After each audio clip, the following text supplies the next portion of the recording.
नमस्ते प्यारे बच्चों, हिंदी प्रथम भाषा कुमार भारती के शीर्षक मेरी स्मृति भाग 3 के इस वीडियो में मैं आप सभी का स्वागत करती हूँ। प्यारे बच्चों, पिछले वीडियो में हमने ये देखा कि किस तरह से कभी गांव आ रहा है तो कभी गांव को खोज रहा है और गांव कभी को खोज रहा है, क्योंकि दोनों में परिवर्तन हो गया है। गांव अब पहले वाला गांव नहीं है, जहाँ जिस प्रकार गांव में पहले प्रेम हुआ करता था। लोग जब शहर से आते थे तो गांव के लोग बड़े बेसब्री से इंतजार करते थे। वो चीज अब कभी को दिखाई नहीं दे रहा है, इसलिए कभी न गांव को पहचान रहा है न गांव कभी को पहचान रहा है। इस प्रकार हम लोग देखे कि किस तरह से कभी बता रहा है कि गांव में झिंगुर बोलते थे, झिंगुर की आवाज सुनते थे हम लोग, और तब दिन डूबता था उसी समय झिंगुर की आवाज सुनाई देती थी। कभी बता रहा है कि अब वो आवाज कहीं सुनाई नहीं देती है। अब आइए देखते हैं इस वीडियो में भाग 3 में क्या होता है। आइए बच्चों, मेरी स्मृति भाग 3 का सस्वर वाचन करेंगे। बजाने आई पिकी छिप बांसुरी अमराई में, फूल खिलता महक मुरझाता स्वप्न बनता, बड़े सवेरे उठ जाती चिड़िया जगाता कौन, आए कोकिल धुन बंसी की गूंजे बौर महके। आइए बच्चों, कठिन शब्दों के अर्थ देखते हैं। शब्दार्थ,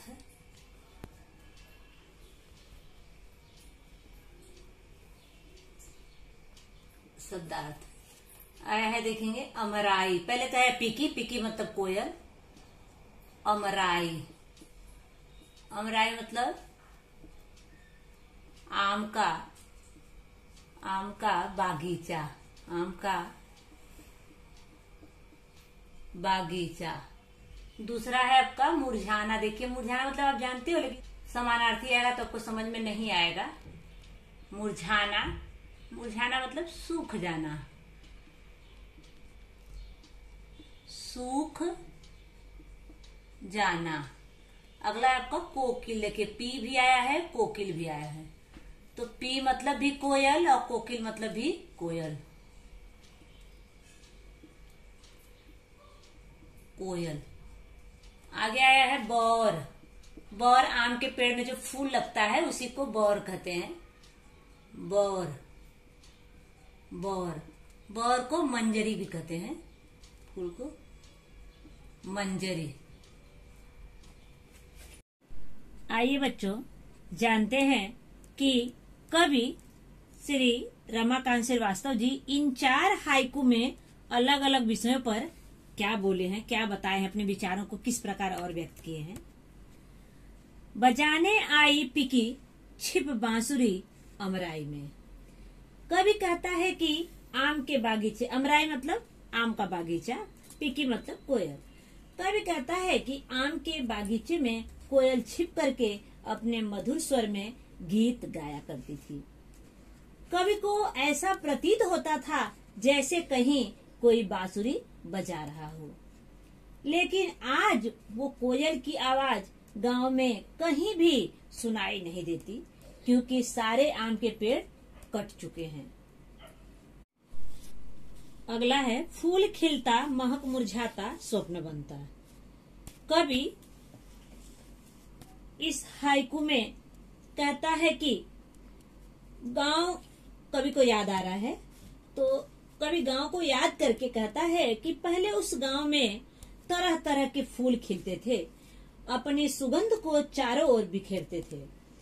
शाम को वह मुरझा जाते थे और वह स्वप्न देखते थे कि कल फिर नए रूप में खिलेंगे और अपनी खुशबू से गांव को सुगंधित कर देंगे।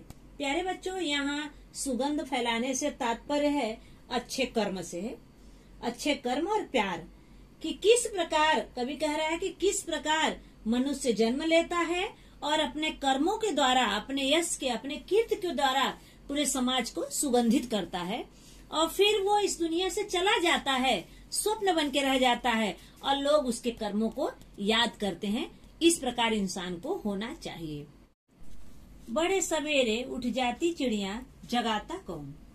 कवि कहता है कि भोर में ही गांव में चिड़िया उठ जाती हैं, जग जाती हैं और चहचहाने लगती हैं।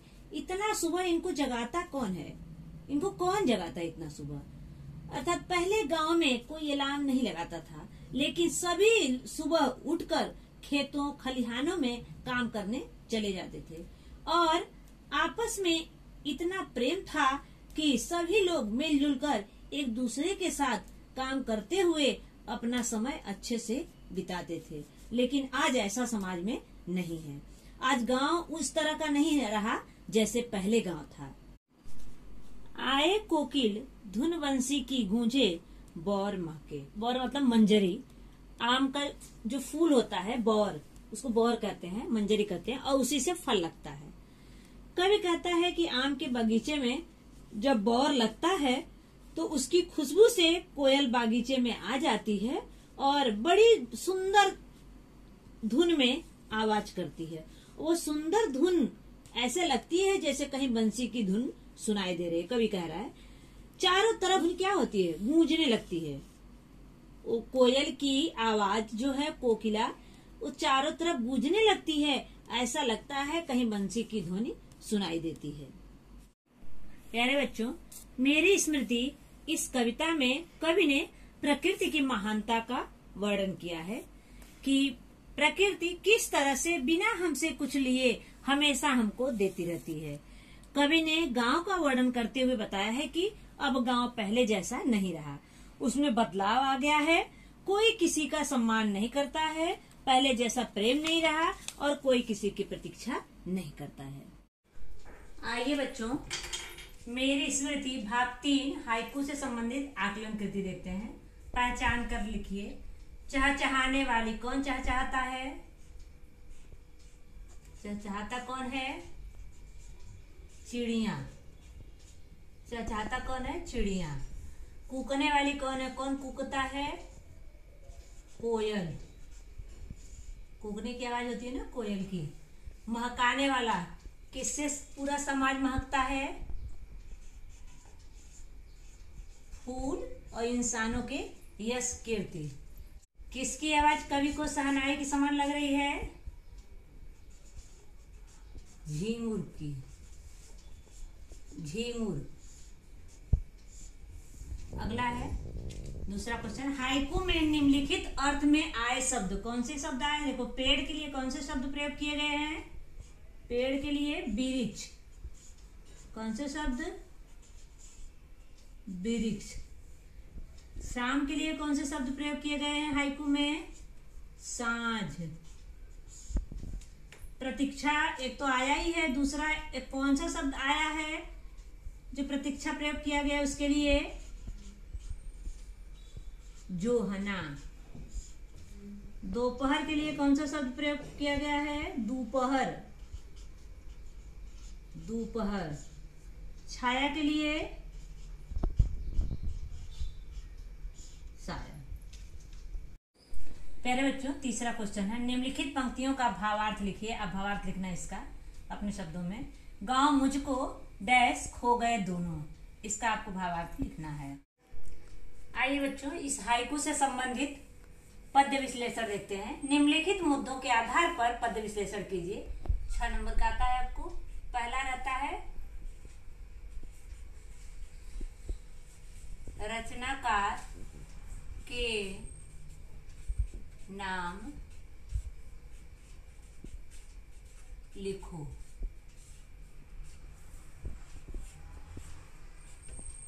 इसके रचनाकार कौन है? डॉक्टर रमाकांत। डॉक्टर रमाकांत श्रीवास्तव। दूसरा क्वेश्चन।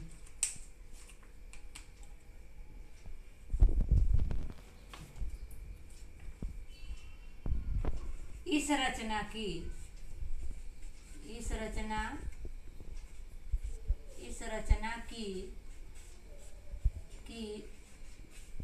विधा या प्रकार लिखो। विधा या प्रकार लिखो। विधा प्रकार में मैं बताई आपको इसकी विधा क्या होगी। इसकी विधा क्या है प्यारे बच्चों? तो इसकी विधा है हाइकू।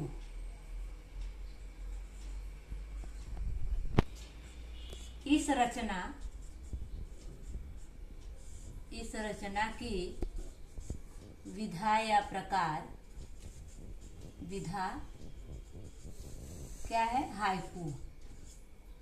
हाइकू हाइकू हाइकू में क्या क्या होता है? पहले में 5 वर्ड, दूसरे में 7 वर्ड, तीसरे में 5 वर्ड। तीसरा क्वेश्चन,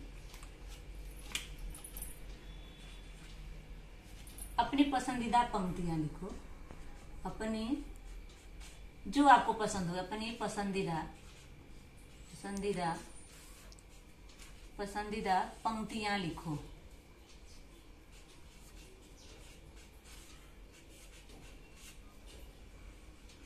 पंक्तियां लिखो।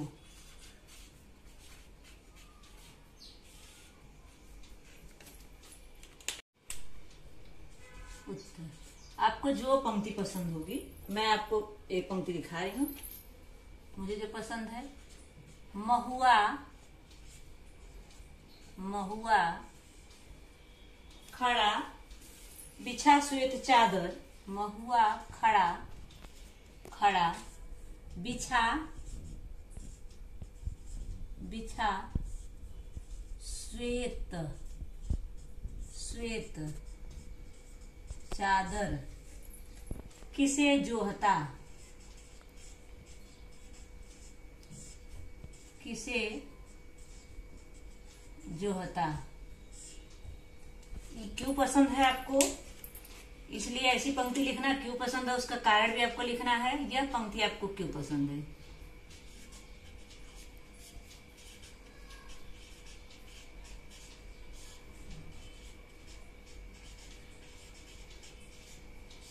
आपको क्यों पसंद है, मतलब पसंद होने का कारण लिखो। क्यों पसंद है। ठीक है, अब अगला उत्तर आपका आएगा। यह पंक्ति मुझे इसलिए पसंद है।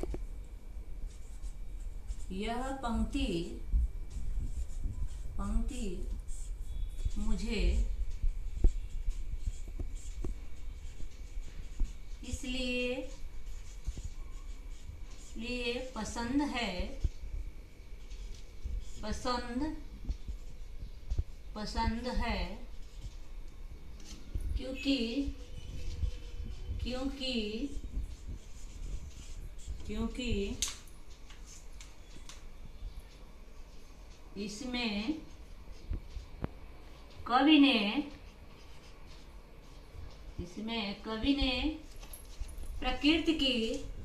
इसमें कवि ने प्रकृति की महानता का वर्णन किया है। क्यों पसंद है? क्योंकि इसमें कवि ने प्रकृति की महानता का वर्णन किया है। ये 4 क्वेश्चन आपका 4 नंबर का, 1-1 नंबर का होगा। 5वां प्रश्न है, इस रचना से प्राप्त प्रेरणा लिखो। आपको क्या प्रेरणा मिली? प्रेरणा लिखो या क्या संदेश मिला, आपको क्या सीखने को मिला इससे। इसका उत्तर है, कवि श्री रमाकांत श्रीवास्तव जी ने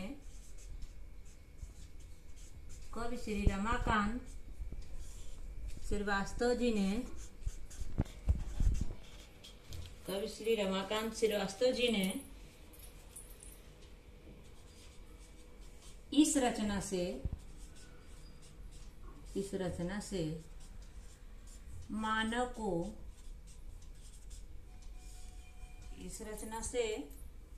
को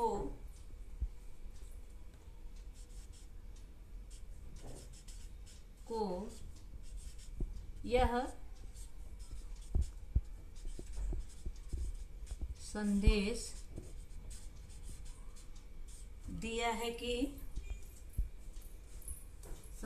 दिया है कि संदेश दिया है कि मानव को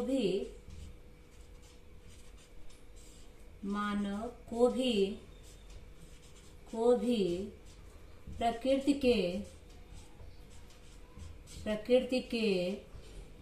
के अन्य घटकों की तरह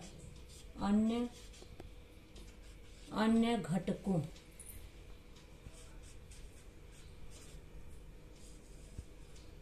प्रकृति के अन्य घटकों की तरह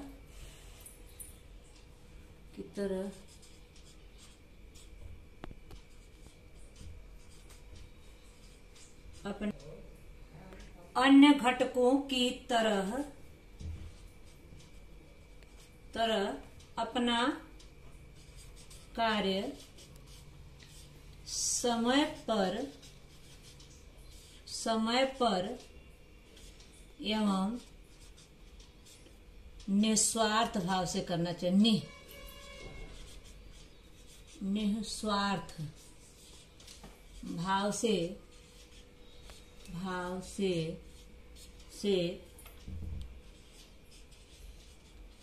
करना चाहिए।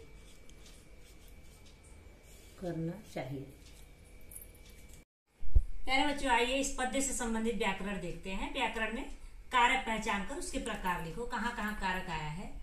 अब देखिए, पहला साँझ का आया है। दूसरा आपका आया है निशा में। दूसरा निशा में। तीसरा आपका आया है मेहंदी की। तीसरा मेहंदी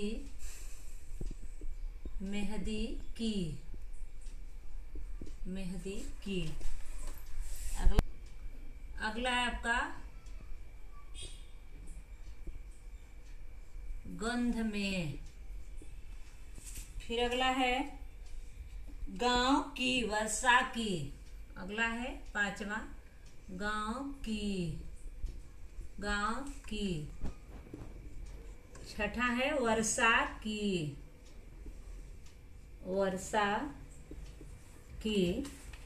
सातवां आपका अमराई में।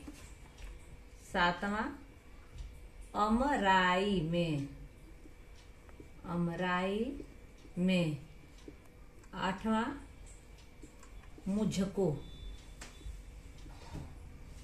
मुझको।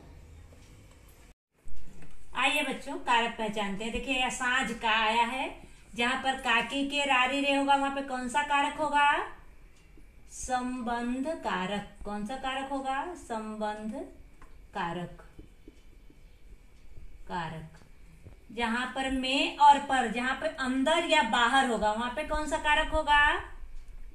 अधिकरण कारक। देखिए, में घर में, स्कूल में, या बाहर, पेड़ पर, ऊपर, जहां पे अंदर या ऊपर होगा वहां पे कौन सा कारक होगा? अधिकरण कारक। मेहंदी की। फिर यहाँ पे की आया, हम लोग देख चुके। कौन सा कारक होगा? संबंध कारक। गंध में, फिर में आया, यहाँ पे कौन सा कारक हो गया? अधिकरण कारक। कौन सा कारक होगा? अधिकरण कारक। गांव की। फिर देखिए, यहाँ पे की आया। की कौन सा कारक होगा? संबंध कारक। ज्यादातर देखेंगे तो संबंध और अधिकरण कारक आता है। संबंध कारक। वर्षा की। फिर आ गया यहाँ पे संबंध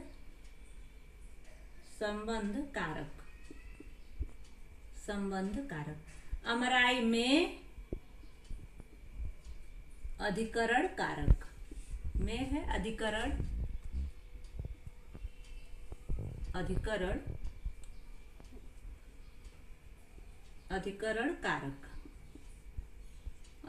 कारक। अगला है मुझको।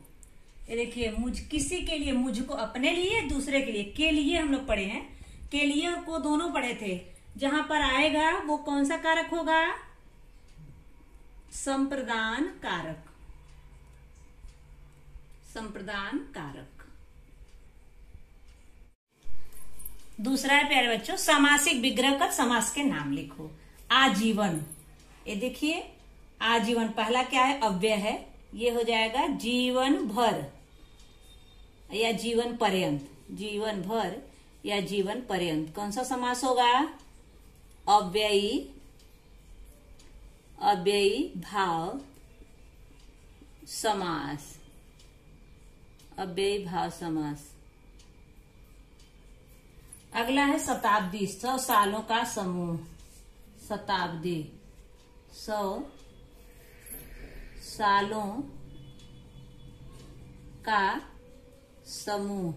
अब देखिए पहला यहाँ पे आया है संख्यावाची विशेषण सत, सत मतलब 100 सालों का समूह। तो कौन सा समास होगा यहाँ पे, द्विगु समास, द्विगु समास। अगला है सत्य शोधक, सत्य का शोध, सत्य का शोधक, सत्य शोधक, सत्य का शोधक। यहाँ पे देखेंगे कारक चिन्हों का प्रयोग किया गया है, विभक्ति आई है, का विभक्ति आई है। अगर ऐसा करेंगे तो संबंध तत्पुरुष समास होगा, लेकिन ये अलग से आपको नहीं लिखना है, तत्पुरुष समास ही आपको लिखना है। तो यहाँ पे होगा तत्पुरुष समास। तत्पुरुष समास के प्रकार नहीं लिखना रहेगा, तत्पुरुष समास लिखोगे तो भी आपको पूरा नंबर मिल जाएगा, क्योंकि समास में शायद आपको थोड़ा उसके अंदर उप प्रकार में कंफ्यूजन हो, तो इसलिए सत्य का आ गया, इसलिए कौन सा होगा, तत्पुरुष समास।